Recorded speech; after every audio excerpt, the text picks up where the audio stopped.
প্রিয় ভিউয়ার্স, আসসালামু আলাইকুম। আজকে অতি দুঃখের সাথে জানাচ্ছি যে আজকে যে আনলোড পয়েন্ট এসেছে, আনলোড পয়েন্টের অবস্থা খুবই খারাপ। খারাপ হওয়ার কারণ হচ্ছে প্রচণ্ড বৃষ্টি হচ্ছে।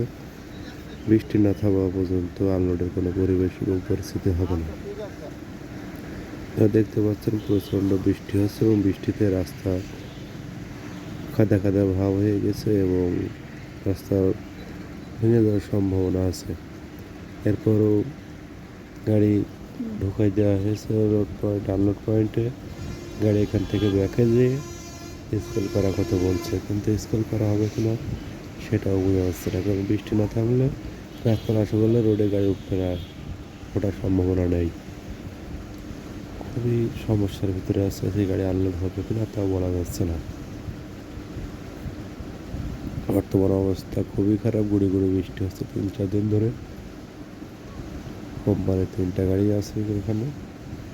দেখা যাক কত কি অবস্থা। ওই সামনে যেটা দেখতে পাচ্ছেন, সামনে আনলোড হবে, ওখানে গাড়ি ঘোরানোর জায়গা নাই। এটা কোম্পানির 3য় নাম্বার গাড়ি।